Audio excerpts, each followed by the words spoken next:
You're watching Color 10 News at 10 in high definition.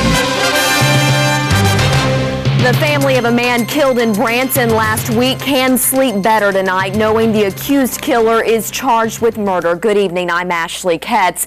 The Taney County prosecutor and Branson police believe Sean Roberson strangled 18-year-old Andros Valentine Vargas. It happened last Friday in Branson at the Park Place Apartments. Color 10's Kevin Schwaller spoke today with the brother of the victim who wishes this death would have been prevented. And Ashley, according to court documents and interviews, Roberson chased Ivan Valentine, threw a knife at him, and murdered his brother. Now the family is trying to cope. He was my little brother, so never saw the man. I just saw a kid. Ivan Valentine is preparing to bury his brother after escaping a situation with his own life. This is his necklace. That's it? Yeah, he got this cross when he was baptized in the Church of Puerto Rico. Investigators believe Valentine came home and found Sean Roberson inside with a knife. I was lucky to get out of there alive. Police believe Roberson chased Valentine and even threw a knife at him. The way I think he was expecting it to go was me finding my brother's body in the bathroom, because my room is the one in the back. So as soon as I was in there was no escaping. Assistant Police Chief in Branson, Stanley Dobbin, says the violence appears to be centered around Roberson's ex-girlfriend and their child. That ex-girlfriend is now Ivan Valentine's current girlfriend. I believe there may have been an ongoing feud between Mr. Roberson and family members of the deceased, as well as his brother. Roberson made threats that he was going to kill me and her family and everyone around. And this isn't Roberson's first run-in with the law. Valentine says there was an incident in Springfield before the homicide. Color 10 could not independently verify this case. However, city spokesperson Cora Scott confirms Roberson did spend time in the Greene County Jail last week on an unrelated charge. Yeah, he should have been stopped. He should have. Roberson got out of prison in February on parole. I actually went heart to him and said, hey, I'm not going to be the person to tell you you're not going to ever change. And I'm the person that's probably the most disappointed to have said those words. Now Valentine is left remembering his brother. The prosecuting attorney in Douglas County, Roger Wall, says he pushed to have Roberson incarcerated. Roberson pleaded guilty last year to a burglary charge in that county. Documents show the court revoked his probation shortly after an original sentence. The Department of Corrections reports Roberson was let go on parole. Now, a DOC spokesperson says that the specifics of that release on parole, though, are confidential. Certainly a lot of twists and turns in this case. Kevin, thanks. Meanwhile, new at 10, 2 men are in custody tonight for an armed robbery. That's according to the West Plains Police Department's Facebook page. This is a surveillance picture of the robbery that happened last week at the Flash Market convenience store. Police say charges are pending against those 2 men and a third suspect. New at 10, when you think of gangs, you might think of people wearing bandanas and baggy clothes, but gangs are evolving, and Color 10's Melissa Stern is here to explain the changes. Melissa. The Task Force on Gangs and Youth Violence hosted a presentation this evening at Central High School. The purpose of it is to help community members learn what local street gangs look like in today's local culture, along with ways to keep you, your family, and the community safe. I thought we was in a pretty peaceful city. Mr. and Mrs. Shepard came to hear the presentation on the evolution of the street gang for one reason. So that we can recognize any gangs that might be in our neighborhood or anything going on we might see. We could be better informed to tell the police department. David Starbuck gave the presentation. He says community awareness is key to responding to a gang problem. A lot of people that haven't been around the gang culture, they derive too much of their impressions of what a gang member might look like from what they see on television or in the movies. So which one of these people do you think is a gang member? Trick question. They both are. A lot of them dress and appear quite generic. It's their mentality and their actions that are more alarming.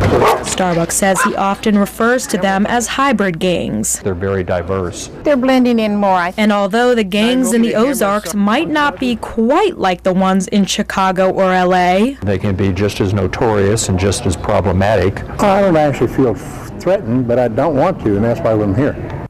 For more information regarding Neighborhood Watch and practical ideas to keep your neighborhood safe, please visit our website, ozarksfirst.com. Melissa Stern tonight. Thanks, Melissa. New at 10, 2 people are in custody after a meth bust. It happened in Shannon County. The Winona Police Department says this is the second bust in a week. Police have not released the names of the suspects yet, but say they face several charges, including intent to distribute within 2,000 feet of a school. Also new tonight, cattle thieves have struck again. The Lawrence County Sheriff's Office says 5 newborn calves and 5 adult cows were taken early Friday morning near Stott City. Cattle rustling has been a big problem in Lawrence County recently. Ranchers even got together to talk about ways to combat the issue. Dent County investigators credit people who watched the news for recognizing a cattle theft suspect. Now 2 men face several felonies. 30-year-old Eric O'Connell of Iberia and 25-year-old Manu Teo of Waynesville were arrested. Color 10 first showed you the video last week at the Salem Livestock Auction in Dent County. Then sometime overnight on March 27th, 2 men entered the barn and managed to take 5 cows. Detectives say those men would have gotten more, but the other cows escaped.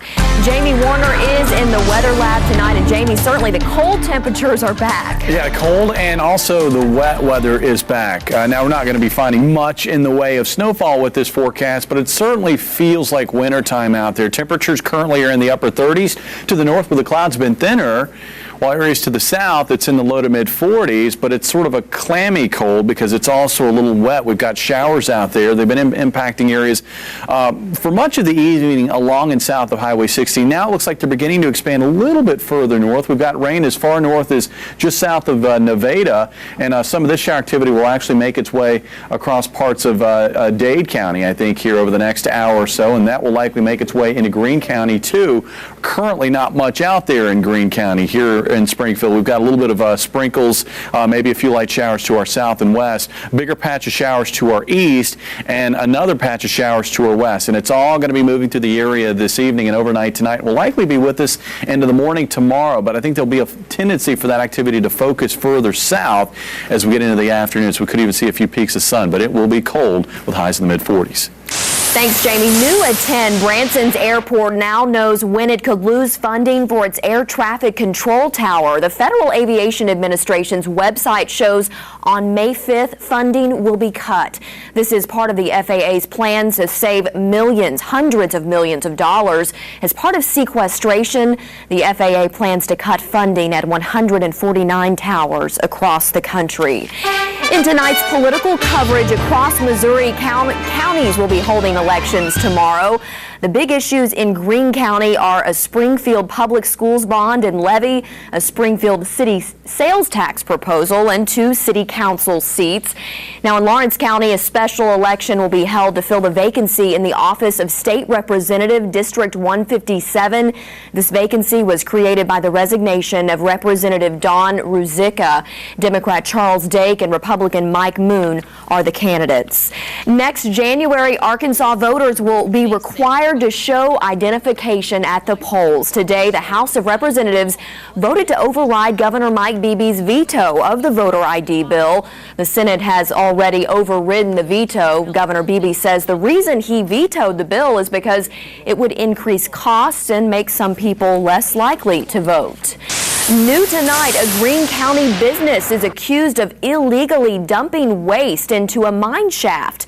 Missouri Attorney General Chris Koster filed a lawsuit against Weldon Contractors and Construction. The AG claims the company put approximately 100 cubic yards of demolition waste from the Joplin tornado into an abandoned mine shaft in Jasper County. Koster says that waste could reach the surface or groundwater.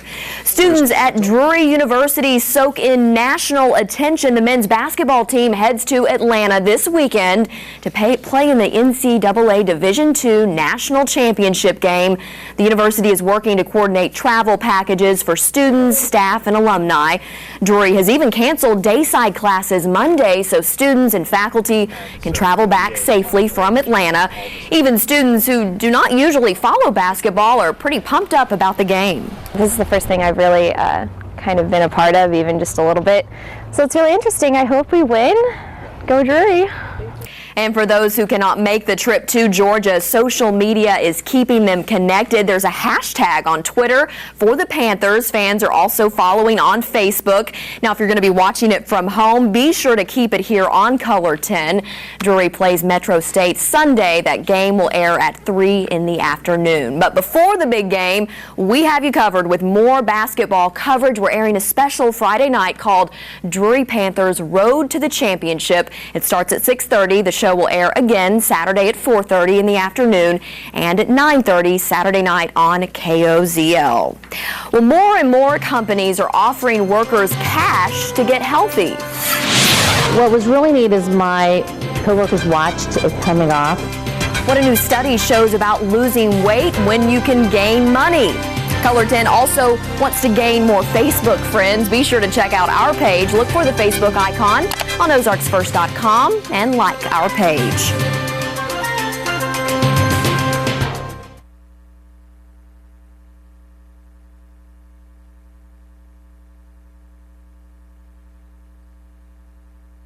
Weight people can lose when offered money as a reward. Those in the study lost 3 times as much weight when $1 each month they met or exceeded weight loss goals. Other groups split money to those who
In tonight's medical coverage, cash rewards may help people lose weight at work. A new study finds weight loss works better when employees compete for the money. Star Lynch lost nearly 30 pounds thanks to peer pressure from fellow nurses. What was really neat is my coworkers watched it coming off, which was exciting. She and other employees at the Children's Hospital of Philadelphia took part in a study about how much weight people can lose when offered money as a reward. Those in the study lost 3 times as much weight when awards were based on the group's performance, not just their own. No question, hands down, the individuals in the group incentive did much better. They lost about 10 pounds, a little more than 10 pounds on average. Researchers looked at 2 strategies. Some individuals were offered $100 each month they met or exceeded weight loss goals. Other groups split $500 among 5 people. Those who did not lose the weight had to give their share of the money to those who did. If you didn't lose the weight and everyone else did, you would have the sort of unhappy circumstance of watching everyone else share the winnings you could have earned. Many companies are offering workers cash incentives to get healthy. Under the Affordable Care Act, employers will soon be able to offer even larger financial rewards to promote a healthy lifestyle. You get to pick your 5 things. It's been a year since Starr took part in the program. She's gained 15 pounds back, but is making better choices. It's time to exercise again and eat healthy. She earned more than $1,000 while on the weight loss program. Jamie is in the weather lab tonight looking at some rain on the radar. Jamie, is there any incentive that we might have a better forecast coming in the week? Okay, well, let's see. We're going to get the, I think, worst of this weather in during the work week so that we've got a nice weekend to look forward to. I think springtime making a return just in time for the weekend. We'll take a look at the numbers. We'll take a look at radar. We'll take a look at how much rain we'll see this week coming up.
And now weather with Color 10 News Chief Meteorologist Jamie Warner. All right, so far we haven't seen much in Springfield. You know, we've seen a few sprinkles. I was out about 45 minutes ago, still getting a few sprinkles here in Springfield, but areas of the south have seen a bit more in the way of rainfall. Here's what radar looks like right now. We've got patches of shower activity. Right now we've got some showers located to the east of Springfield, some light rain across Wright County and Texas and Howell County. Mountain View getting some light rain. Eminence getting some light rain at this time.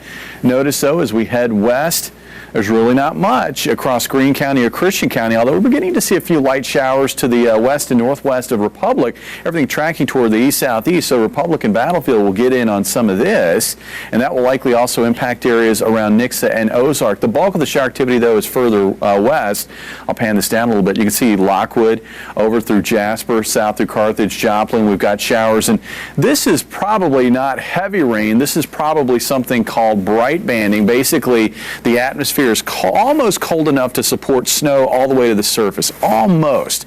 And that snowfall is actually getting picked up on radar. The snowflakes are falling, they're starting to melt, then they start sort of piling up together, and it looks like a big return for radar. And that's why it looks like a heavy shower, when really we're probably just finding some light rain right there with some snowflakes maybe mixing in across that part of the area. Cassville looking at some light rain. Areas down through Carroll County and into Harrison had some heavier rains earlier this evening. Now just looking at some light rains currently across the region. As I mentioned, everything tracking from west-northwest to east-southeast. So areas up toward Highway 54 will likely stay dry overnight tonight, and that's going to be the general trend going forward through the next several days. It'll stay kind of wet south of Highway 60, but north of Highway 60, mostly dry. Here's the setup. We've got an upper level low. You can kind of see it spinning back here right in this area. This is going to be one of the two big weather players. The other weather player is this area of cold air that is built in across the eastern U.S., unusually cold by early April standards. So as that slow-moving storm works east, it'll be drawing Gulf of Mexico moisture north, overrunning that cold air near the surface. That'll generate clouds, showers, and very chilly temperatures for this time of the year. It's going to feel more like February the next couple of days than early April. Let's take it hour by hour. There's that wave of showers overnight tonight. Again, on the northern edge, we could mix in a few wet snowflakes. Tomorrow, I think the tendency will be for that shower activity to shift further south, and that's where it will remain for the most part through Tuesday night and Wednesday as well. Areas north of the state line we'll still have mostly cloudy skies, but really not much in the way of rainfall. Maybe Wednesday night into Thursday, another wave of showers sort of overspreading much of the region before it all moves out, just in time to wrap up this week.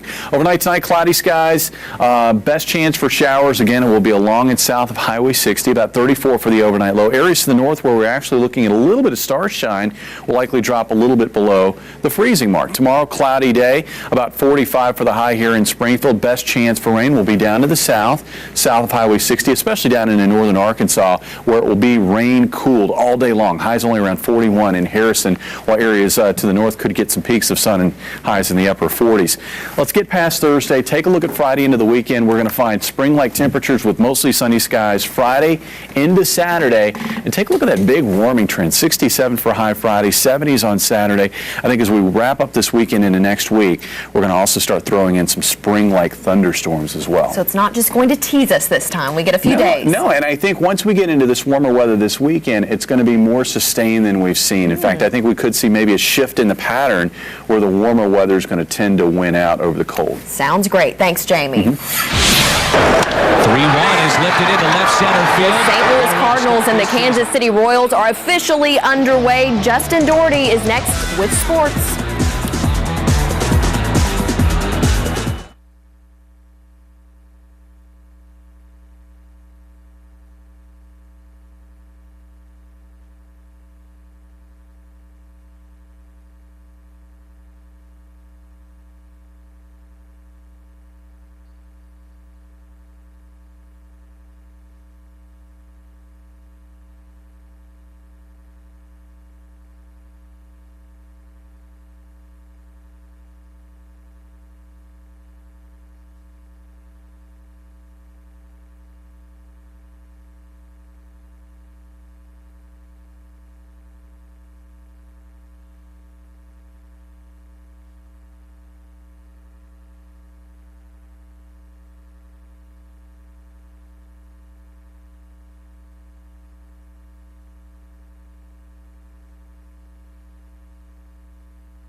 And now, the Chevy Dealer Sports Report with Justin Doherty.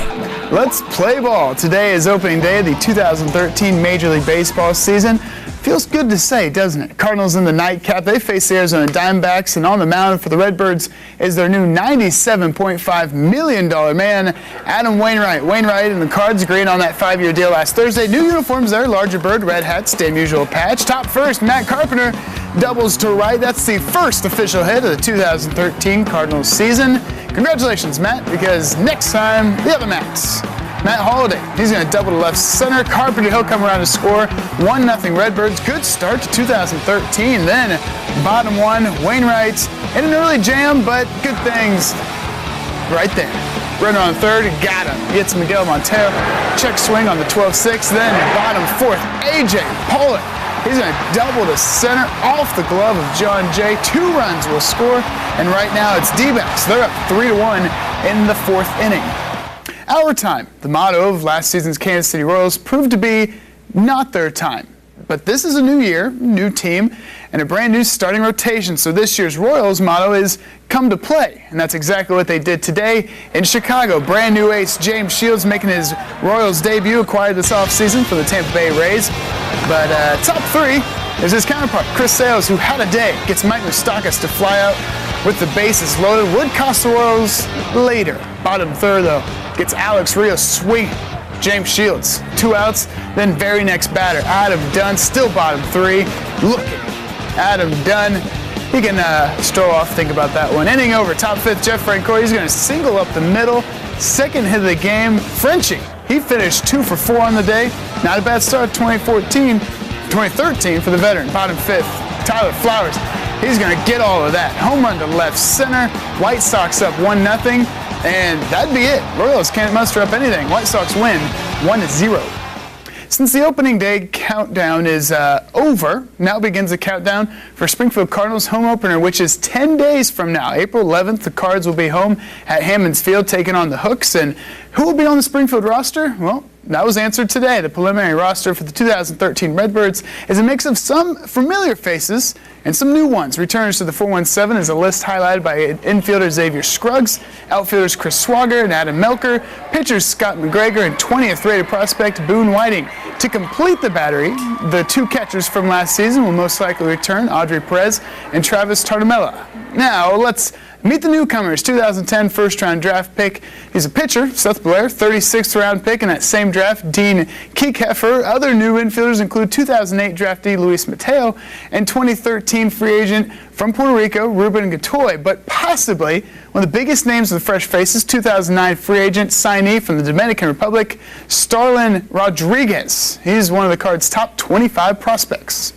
No April Fools today on the Missouri State Bears. Since last week, the Bears have gone 4-0, completed a 3-game sweep yesterday on Indiana State, and today entered the national top 25 rankings. Missouri State is now ranked as the nation's 25th best team. This is the first time in a decade the Bears have made it in the top 25. In addition, junior Nick Petrie, he was named Valley Pitcher of the Week after improving his record to 4-0 with a 2-hit shutout against the Sycamores, and freshman Tate Matheny was named Valley Player of the Week. The freshman, he's a freshman from St. Louis, hitting .480 over a current 11-game hit streak. Remember, he's a freshman.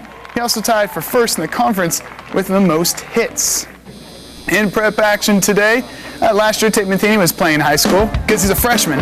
Now late start to all Springfield games today to attend Coach Howard Bell's funeral. Starting off, bottom 1, grass isn't grown, but Nathan Strobel, he's mowing anyways. Fastball outside, then Strobel again, the bender, frozen. End of the first, tied at 0-0, but the Tigers would get on the board. Top second, Riley Norris hits it deep to left center. That would bring in a run, a double for Norris.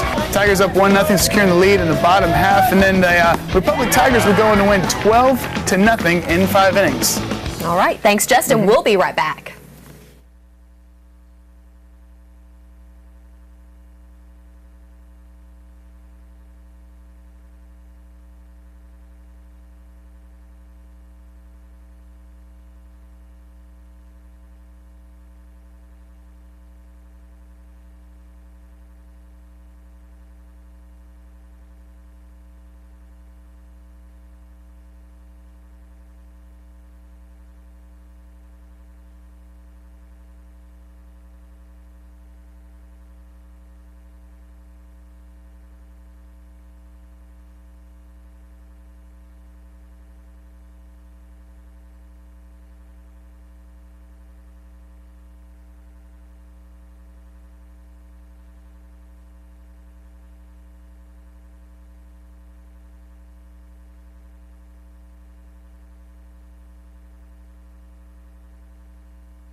are tonight's winning lottery numbers.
Well, Jamie, we may have a little bit of rain tonight, and that might be frozen at times. Yeah, it looks like there could be a few wet snowflakes in there. This is not going to be an issue for roadways or anything like that, but roadways will be wet tomorrow morning as a result from overnight showers.